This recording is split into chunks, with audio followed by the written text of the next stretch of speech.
This is Venkat for வெங்கட்வின்.com. ஒரு like பண்ணிங்கன்னா ரொம்ப ஹெல்ப்ஃபுல்லாக இருக்கும் இந்த வீடியோக்கு. Nippon India mutual fund offer பண்ணுற பேங்கிங் அண்ட் ஃபினான்ஷியல் சர்வீசஸ் செக்டாரோட ஃபண்ட் இது எப்படி பெர்ஃபார்ம் ஆகுது அப்படிங்கிறத நம்ம டீட்டெயிலாக பார்த்துடலாம். ஹேவிங் செட் தட், எனக்கு பேங்கிங் ஸ்டாக்ஸ் ரிவ்யூ பண்ணுறது ரொம்ப பிடிக்கும் எனக்கு. அதனால தான் அது ரிலேட்டடாக இருக்கிற மியூச்சுவல் ஃபண்ட்ஸை நம்ம ரிவ்யூ பண்ணுறோம். தயவுசெய்து இதில் வீடியோவை பார்த்துட்டு இன்வெஸ்ட் பண்ணாதீங்க. நான் டிஸ்க்ளைமர் கிளியராக காட்டுறேன். அது காரணம் சொல்கிறேன். இது செக்டாரல் ஃபண்ட் இது தெரியுங்களா. உங்கள் மியூச்சுவல் ஃபண்ட் போர்ட்ஃபோலியோ ரிவ்யூ பண்ணணுன்னீங்கன்னா you can go to retirement-strategy.in. அதுதான் வந்துட்டு நான் ரொம்ப விரும்பி இஷ்யூ பண்ணுறது term insurance. But mutual fund பொறுத்த வரைக்கும் ரிவ்யூ பண்ணுவேன் டைரெக்ட்லி இன்வெஸ்ட் பண்ணுறவங்களுக்கு. நீங்கள் போய் பார்த்துக்கலாம்.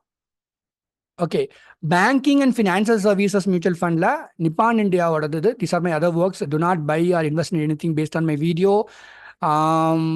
Okay, mutual fund investments are subject to market risk. Read all the scheme related documents carefully. Mutual fund முதலீடுகள் சந்தை அபாயத்துக்கு உட்பட்டவை. Thank you guys for your support. Okay, of course it's high risk. Riskometer பார்த்தலாம், it's high risk இது இந்த மாதிரி ஃபண்ட்ஸில். ஏன்னா especially பார்த்தீங்கன்னா இதில் செக்டாரல் ஃபண்டுன்னு சொல்லுவாங்க இதை. அதனால ரொம்ப கேர்ஃபுல்லாக இருந்துக்கோங்க. Having set that, investment object என்ன, பேங்கிங், அப்புறம் ஃபினான்ஷியல், இந்த இன்சூரன்ஸ் கம்பெனிஸ் இதெல்லாம் கூட இன்வெஸ்ட் பண்ணுவாங்க. அது மூலிமா they are trying to generate revenue returns for youன்னு சொல்கிறாங்க. இதோட பெஞ்ச் மார்க் வந்து Nifty financial services DRI. Fund manager வந்து வினய் சர்மா அண்ட் பாவிக் தாவே. இன்செப்ஷன் ஒரு 21 இயர்ஸாக இருக்குது இந்த ஃபண்டுடைய current at the time of making this video 5462 crores. Okay, investment style வந்து பிளண்டட்னு சொல்லுவாங்க. Large and mid cap funds, large and mid cap ஸ்டாக்ஸில் இன்வெஸ்ட் பண்ணுவாங்க. But related to banking and financial services sector.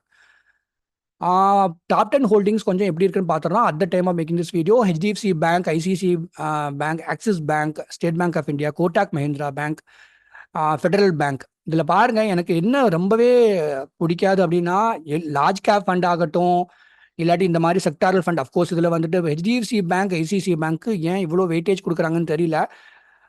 What if tomorrow these banks are not performing well? I don't know, for multiple reasons, because there is lots of competition for them for this banking sector. So, but anyway, இந்த மாதிரி ஃபண்ட்ஸில் இப்படி தான் invest பண்ணுறாங்க. They focus more on HDFC and ICICI Bank.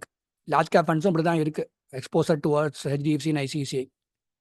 Anyway, மற்ற holdings பார்த்தா SBI life insurance கம்பெனியில் ஒரு 3% வச்சிருக்காங்க. IndusInd bank 3.29%, SBI cards and payment 2.9%, ICICI ப்ரூடென்ஷியலில் ஒரு 2.6%.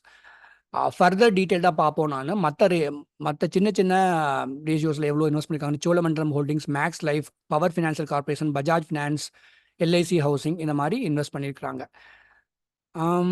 ஓகே, கனரா பேங்க் இதெல்லாம் எனக்கு பிடிச்சிருக்கு. கனரா பேங்கோட ஸ்டாக்ஸ்லாம் கொஞ்சம் கம்மியாக இருக்கும். Maybe in future it will grow head. அதுக்காக தான் இந்த வீடியோவை பண்ணுறேன் நான். பேங்கிங் ஃபினான்ஷியல் சர்வீசஸில் ஆப்பர்ச்சுனிட்டிஸ் இருக்குது. எல்லாத்துக்கும் ரெக்கமெண்ட் பண்ணவே மாட்டேன் நான். என்னோட கிளைண்ட்டாக இருந்தாலும் அவங்களுடைய ரிஸ்க் அப்படைட் எப்படி இருக்குது, அவங்களுடைய போர்ட்ஃபோலியோ எப்படி இருக்குன்னு பார்த்துட்டு அதில் ஒரு சின்ன பர்சன்டேஜ் தான் இது இருக்க முடியும். Because sectoral fund. Okay, fund performance இது நான் பண்ணுறது ஜூன் 2024 பண்ணுற வீடியோ இது. ஸோ லாஸ்ட் இயர் இதுக்கும் பார்த்தீங்கன்னா ஒரு 22.37% வந்து க்ரோத் சிஏஜிஆர் கொடுத்துருக்கு. பட் தென் பெஞ்ச் மார்க்கோட ஒரு 10% ஜாஸ்தியாகவே கொடுத்துருக்குன்னு சொல்லலாம் நம்ம. அதே மாதிரி லாஸ்ட் இயர் 10,000 இன்வெஸ்ட் பண்ணியிருந்தா இந்த வருஷம் 12,246 இருந்திருக்கலாம். 3 இயர்ஸ் முன்னாடி இன்வெஸ்ட் பண்ணியிருந்தோம்னா 16,002 rupees இருந்திருக்கும். 10,000 would have become like this. So that is what they are saying. Okay, நீங்கள் வந்து மியூச்சுவல் ஃபண்ட் ரிவ்யூ பண்ணணும் போர்ட்ஃபோலியோ அப்படின்னாக்கா, இல்லை ரிட்டையர்மெண்ட் பிளானிங் பண்ணணும். நீங்கள் 20s 30s 40s எதில் இருந்தாலும் ரிட்டையர்மெண்ட் பிளானிங் இப்போவே பண்ண ஆரம்பிக்கிறது நல்லது. ஏன்னா ஐடியில் ஒரு 20s இருக்கிறாங்கன்னா 45 ரிட்டர்ன் ஆகணும்னு சொல்லிட்டு பண்ணுறாங்க. 40s இருக்கவங்க அட்லீஸ்ட் அடுத்த 60 ரிட்டையர்மெண்ட் ஆகணும், அதுக்கு ஒரு கார்பஸ் கிரியேட் பண்ணுங்கிறாங்க. So you can visit this website, டிஸ்கிரிப்ஷனில் லிங்க் போடுறேன். உங்களுக்கு இன்ட்ரெஸ்ட் இருந்தால் you can message. These are my other works.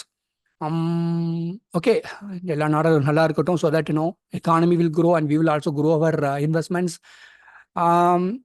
Banking ஸ்டாக்ஸில் நிறைய ஆப்பர்ச்சுனிட்டிஸ் இருக்குன்னு நான் பார்த்துட்டே இருப்பேன் நான். அதனால தான் வந்து அது ரிலேட்டடாக இருக்கிற மியூச்சுவல் ஃபண்ட்ஸில் எப்படி இருக்குது, என்ன மாதிரி அசெட் அலோகேஷன் பண்ணியிருக்காங்க, அதாவது எந்தெந்த ஸ்டாக்ஸில் இன்வெஸ்ட் பண்ணியிருக்கிறாங்கிறதுக்காக தான் இந்த வீடியோவே பண்ணது நான்.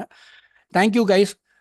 நான் ரொம்ப விரும்பி இஷ்யூ பண்ணுறது டேர்ம் இன்சூரன்ஸ் தான். நீங்கள் டேர்ம் இன்சூரன்ஸ் பர்ச்சேஸ் ப்ராசஸில் இருந்தீங்கனாலும் மெசேஜ் பண்ணுங்கள்.